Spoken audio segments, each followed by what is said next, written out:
हक और अधिकार की आप बात करें कि सबको दिलाना चाहते हैं, तो हम देख रहे हैं कि बोध गया में क्या कुछ हो रहा है। तो आजाद समाज पार्टी जो है वो किस तरीके से समर्थन उनका कर रही है? 4 दिन पहले हमारे राष्ट्रीय अध्यक्ष जी वहां गए और उनसे कहा, क्योंकि अक्सर ऐसा होता है कि जब आंदोलन में कोई चला जाता है तो वो अपनी तरीके से आंदोलन चलाना चाहता है। हमने उनसे कहा, जिस तरह आप चलाना चाहते हो और जहां आप हमारी मदद चाहते हो, क्योंकि मुझे तो जाके वहां नहीं बैठना है, मुझे तो सड़कों पर संघर्ष करना है। मैंने तो अपने लोगों को पार्लियामेंट की तरफ चलने कहा, असेंबली की तरफ चलने कहा। तो जो भी उनका आदेश होगा हम उनके साथ खड़े। प्रधानमंत्री कहते हैं कि हमें युद्ध नहीं बुद्ध चाहिए। पूरी दुनिया के लोग वहां आते हैं।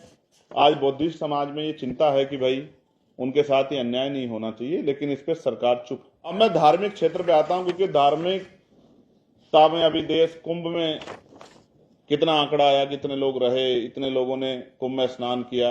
हालांकि कुछ ऐसी भी जानकारियां मिली, आपने भी देखा, मैंने भी देखा, पुलिस ने उसको छिपाया कि बहुत अव्यवस्था कारण बहुत लोगों की जान चली गई। 2-3 घटना एक बार में जिनको छिपाने का प्रयास किया गया। यहाँ दिल्ली में भी रेल दुर्घटना हुई, बहुत सारे लोगों की जान गई है। मैं उनके परिवारों के प्रति संवेदना प्रकट करता हूं। तो अमृतसर में आपको याद होगा, संविधान निर्माता डॉक्टर बाबा साहब अम्बेडकर की प्रतिमा के साथ क्या किया गया। बिहार में महाबोधि बुद्ध विहार पर गैर बौद्धों का कब्जा है, वहां वो लोग आंदोलन कर रहे हैं। जब तक कुंभ चलता रहा तब तक वो आंदोलन उनका चलता रहा। जैसे ही कुंभ खत्म हुआ तत्काल जो है उनको रात में जाके बौद्धिस्टों को वहां से हटाया गया, जबकि प्रधानमंत्री कहते हैं कि हमें युद्ध नहीं बुद्ध चाहिए। पूरी दुनिया के लोग वहां आते हैं।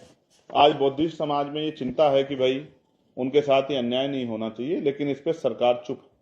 हालांकि मैंने कई मंत्रियों से बात की थी कि भाई अब तो आपको ये सोचना चाहिए कि जब आप अपने धर्म के प्रति अपनी आस्था का सम्मान करते हैं, दूसरों की आस्थाओं का भी सम्मान।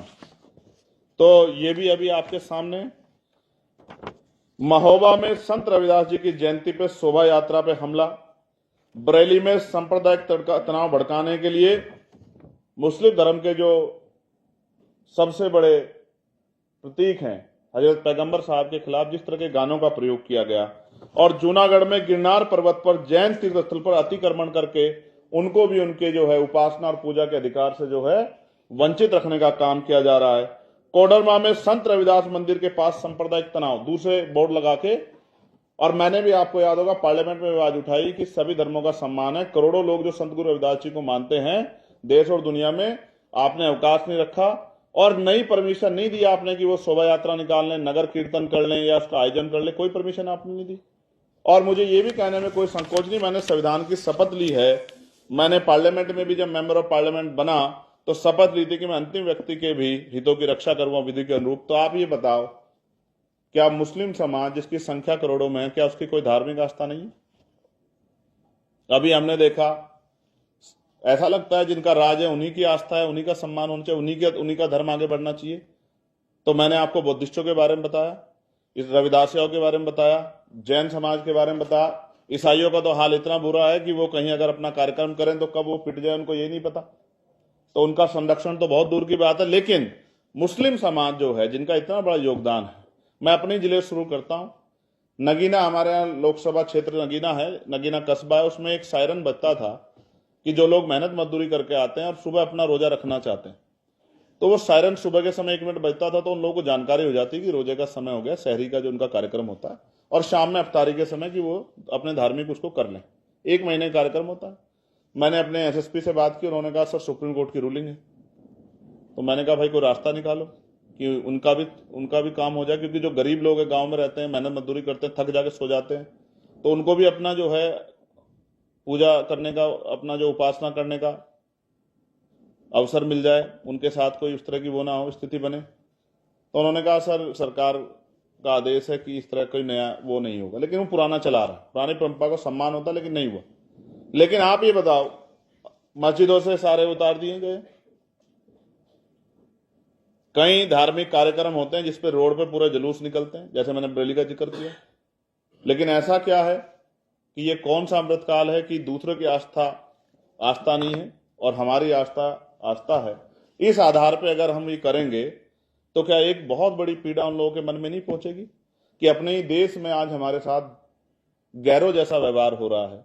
क्या उनको तकलीफ नहीं होगी?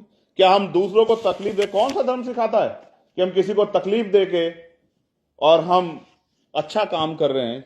मैं तो इस बात का समर्थन नहीं करता। तो मैं सरकार को ये कहना चाहता हूं कि इस तरह का माहौल बना के और उनकी धार्मिक आस्था कुचल के और उनको जो है उनमें अविश्वास तैयार करके किस तरफ देश को ले जाना चाहता, तो ये भी मैं आपके सामने विषय भी मैंने रखा कि किस तरह का जो है धार्मिक आधार पे आज के समय में कार्य हो रहा है। और हम तो सभी की धार्मिक आस्थाओं का सम्मान करते हैं। हमने तो जो भी कहा किसी भी विषय पे वो वही कहा जो पुराणों में लिखा गया है, हमने वही कहा, उपनिषदों में लिखा गया है। हमने कोई भी बात ऐसी नहीं कही जिसको आप असत्य साबित कर दे। तो मगर अगर किसी को पीड़ा होगी, जैसी आज पीड़ा मुस्लिम समाज, बौद्ध समाज, जैन समाज, ईसाई समाज महसूस कर रहा है, तो उनकी बात कहनी पड़ेगी। आर्थिक क्षेत्र में यह बड़ा चिंता का सबब है। आपने देखा किस तरह निजीकरण हो रहा है, सरकारी नौकरियां बिल्कुल जीरो हो जा रही, और इसकी चिंता तो सभी वर्गों में है, दलित पिछड़ों के अलावा भी, आदिवासियों के अलावा भी सभी वर्गों में, सामान्य जाति के लोगों में इसकी चिंताएं हैं कि उनका बच्चा कभी सरकारी नौकरी नहीं पा पाएगा क्योंकि वो रास्ते बंद हो गए। तो उसके बाद लोन नहीं मिल रहा है। प्राइवेट सेक्टर में क्या बुरा हाल है, देखो शेयर मार्केट कहां गिरी इस बार, कितना बुरा हाल हो गया व्यापारी लोगों का भी। लेकिन एक जो है पुरानी सरकारों ने पट्टा जमीन दी थी खेती करने के लिए, जिनसे अपने परिवार का पालन कर लिया जाए। लेकिन अब वो जमीन भी जो है कई जगह पे तो पहले ही कब्जा नहीं कर पाए, सामंतियों ने कब्जा नहीं करने दिया। कई जगह पे अगर कब्जा मिल भी गया तो पूरा दूर से कागज बना के अधिकारियों के जरिए डरा धमका के वो जमीनें छीन ली।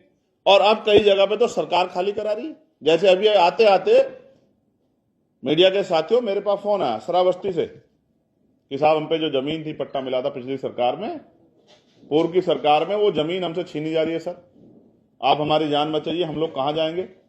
और बागपत में ऐसी ही पट्टों की जमीन सड़क पे आ गई तो वहां के अधिकारियों ने नया खेल शुरू किया। उन्होंने कहा भाई अब ये जमीन जो है ये हाईवे किनारे आ गई, तो अब आप कहीं पीछे जमीन आपको देंगे, आप इसको छोड़ो।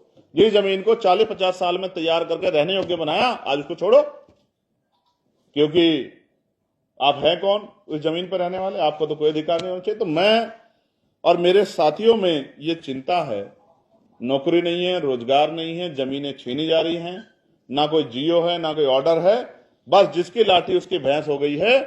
और क्या तो उनकी बात मान लो वरना जान के लाले पड़ जाएंगे, ये भी आपके सामने है। और फिर पूरे मामले को रफा दफा करने में भी अब एडमिनिस्ट्रेशन और पुलिस का जो रोल है वो सरकार के कभी कभी नतमस्तक नजर आते, ये भी चिंता का विषय है। इन सब बातों को ध्यान में रख के हमारी पार्टी आजाद समाज पार्टी काशीराम ने और भीम आर्मी ने ये तय किया है कि 10 तारीख को, 10 मार्च को, क्योंकि बाबा साहब अंबेडकर ने कहा था अन्याय करने वाले से अन्याय सहने वाला ज्यादा दोषी है। और उन्होंने ये भी कहा था कि अन्याय का प्रतिकार नहीं करोगे तो ये अन्याय कम नहीं होगा, अपितु ये बढ़े। और काशीराम साहब ने भी हमें संघर्ष करना सिखाया, फूले साहब ने, साहूजी महाराज ने, महामना राम सुब्बा वर्मा ने, बाबू जगदेव प्रसाद कुशवाहा ने, जननायक कर्पूरी ठाकुर ने, सर छोटू राम ने हमें संघर्ष करना सिखाया। तो हमने और हमारी पार्टी ने तय किया कि 10 मार्च को उत्तर प्रदेश में, उत्तराखंड में, हरियाणा में, राजस्थान में, मध्य प्रदेश में, दिल्ली में, उड़ीसा में, झारखंड में, छत्तीसगढ़ में, बिहार में, महाराष्ट्र में, जहां जहां मुख्यतः सभी जगह पे पार्टी का काम है, संगठन काम है, सभी प्रदेश मुख्यालयों पे महामहिम राष्ट्रपति जी के नाम राज्यपाल जी के को ज्ञापन जो है हमारी पार्टी देगी। और संघर्ष करके जितने जितने विषय उनके प्रदेश में 1-2 महीने के अंदर, ये भी सैकड़ों में होंगे, वो वहां के डीजीपी को भी, चीफ सेक्रेटरी को भी अवगत कराएंगे कि भाई इन लोगों की जान की रक्षा करो, इनको न्याय दो। और ये जो धार्मिक उत्पीड़न आप लोग कर रहे हो, जातिगत आधार पर जो अन्याय हो रहा है, इसको बंद करो और आर्थिक आधार पर इनके सशक्तिकरण के बारे में सोचो। क्योंकि अगर 75 साल बाद भी लोग बार रहने के लिए घर नहीं है, ये प्रधानमंत्री आवास योजना चल रही है, नहीं चल रही है? ये क्यों चल रही है? क्योंकि लोगों पे घर नहीं है। आजादी के 75 साल जिन्होंने बिना छत के गुजार दिए हैं, अब वो योजना बड़ी अच्छी है, लेकिन खामी देखिए क्या है। उन्होंने कहा मोटरसाइकिल अगर किसी के पास होगी तो लाभ नहीं मिलेगा। तो अगर किसी ने मोटरसाइकिल, ये अब आप सोचो, किसी ने अपने चलाने के लिए टूटी फूटी मोटरसाइकिल, क्योंकि गांव में सब जगह तो अभी व्यवस्था नहीं है यातायात की, तो कोई 5-7-10 हजार में कोई मोटरसाइकिल ले ली कि भाई देर सवेर हो जाए, तो वो भी गया। और जिसका एक भी दीवार अगर ईंटों की है। भाई सरकार की योजना का तो पता नहीं, लेकिन लोगों ने मेहनत करके लगा ली ईंट, और ऊपर तिरपाल पड़ी है, छप्पर पड़ा है, तो वो भी योजना से बाहर गया। तो इस योजना में खामियां कई हैं।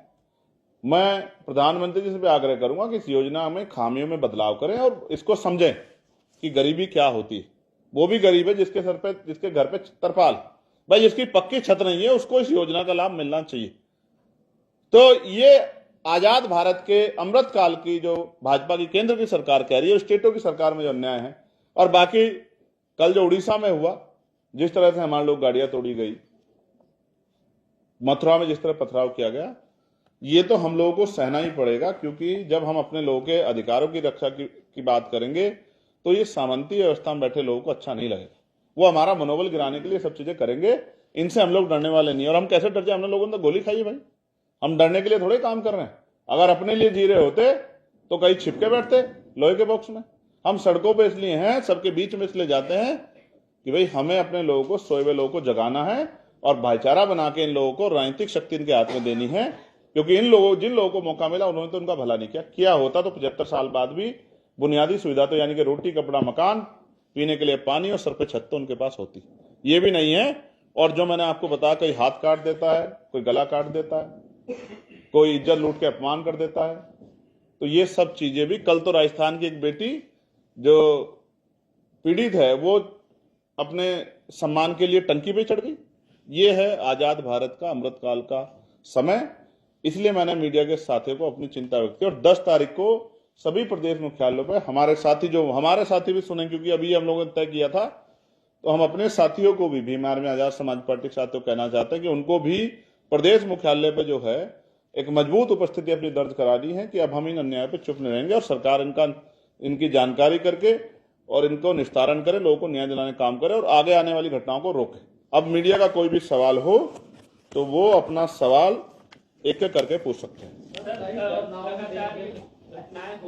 एक बार पहले उसका कई घटनाओं में देखने को मिलता है कि पिछड़े ही दलितों पर अत्याचार करते हैं। देखिए, पिछड़े वर्ग के लोगों में भी कुछ लोग संघी मानसिकता के लोग हैं। अभी उनको तैयार करना पड़ेगा, जब ये बदलाव होगा। ऐसे बदलाव नहीं होता। अभी उनकी राजनीतिक शक्ति बढ़ी हुई है तो लोग उनकी तरफ ज्यादा जा रहे हैं। लेकिन मैं ये नहीं कहता इससे पूरा समाज गलत हो सकता, मैं इससे सहमत नहीं। सर, लगातार इस तरह की घटनाएं हो रही, जैसे शेड्यूल कास्ट के भी कुछ लोग मनुवादी पार्टियों में हैं, तो इसका मतलब ये थोड़ी पूरा शेड्यूल कास्ट स्वस्थ आजादी की सांस ले रहा है, ऐसा नहीं। जी सर, लगातार इस तरह की घटनाएं आपने गिनाई हैं। इसी बीच में तमाम बाबा इस तरह का नैरेटिव चलाते हैं कि जात पात की करो विदाई, सब हिंदू भाई भाई। तो ये जो पूरी पॉलिटिक्स हो रही है, इस पर क्या कहें? देखिए, मथुरा के बाबाओं को तो नहीं दिखा उनके यहाँ किस तरह का अन्याय हो गया। बघेल साहब, वासुदेव बघेल की हत्या कर दी गई और गोली चला दी गई जहां हमारी गाड़ियों पर पथराव हुआ उस क्षेत्र में। और उन बच्चों के साथ क्या हुआ? कोई बाबा निकल के आया क्या आगे? देखा आपने? किसी बाबा ने आके कहा, समझाया अपने भक्तों को, या वहां गए हो कि भाई मैं आपके लिए खड़ा हूं? इस तरह का अपमान। तो इनके चक्कर में ज्यादा पड़ोगे तो वही मिलता रहेगा जो आजादी से पहले मिल रहा था। अपना पढ़ो लिखो और आगे बढ़ो। चंद्रशेखर जी, उड़ीसा वाले प्रकरण पे एबीवीपी का आधिकारिक बयान आया है और सीधे तौर पे कहना है कि आप लीपापोती करना चाहते हैं और आपका जो एक्सपोज है उसको कहा है कि ये बेबुनियाद आरोप है, ऐसा कुछ नहीं। मैंने तो वहां के बहुत सारे अखबार पढ़े, सब में लिखा हुआ है, गोली तक की बात लिखी हुई है। तो एबीपी ने आपको क्या कान में क्या, मुझे तो नहीं पता है। आप मुझे कोई आधिकारिक पोस्ट दिखाओगे तो मैं उसका जवाब दूंगा। आपके पास होगी, मेरे पास जब आएगी मैं अपनी तरफ से जवाब दे दूंगा। ये लोग मुझे मिलते रहते हैं बेचारे। आप पे हो रहे जानलेवा हमले का जिम्मेदार कौन? नहीं, वो मुझ पे नहीं हो रहे हैं, वो उस संवैधानिक व्यवस्था पे हो रहे हैं जिसने मुझ जैसे लोगों को संवैधानिक अधिकारों के जरिए बोलने का अधिकार दिया। और वो हमारी हिम्मत तोड़ना चाहते हैं। इनसे नहीं हम टूटने वाले। हम तो वो हैं जिन्होंने जेलें काटी, वो काहे को डरे इन सब चीजों से। ये तो होंगे जैसे जैसे हमारी शक्ति बढ़ेगी। देखो, हमला किस पे होता है? रोका किस जाए? जिसके पास सोल्यूशन होता है। हम पे समस्या थोड़ी ही है, हम पे सोल्यूशन है और हमने करके भी दिखाया कई जगह। अब देखो, उस बेटिया की शादी हो रही नहीं हो रही है, समाज से हमने अपील की थी तो एक परिवार भी आ गया है। मैं प्रशासन से मांग करता हूं, पुलिस से, कि उनकी सुरक्षा सुनिश्चित करे।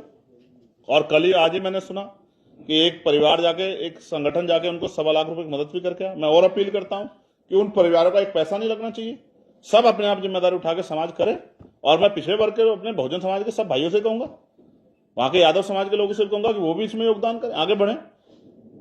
जो कुछ लोगों ने कर दिया उसको खाई को पाटने का काम करें। हम तो बहुजन आइडियोलॉजी को मानने वाले लोग हैं। मथुरा पुलिस ने खंडन किया है, मतलब मथुरा पुलिस का उस मामले पे कहना है कि ये किसी भी तरीके की ऐसी घटना नहीं हुई है, कहा सुनी जरूर हुई थी, लेकिन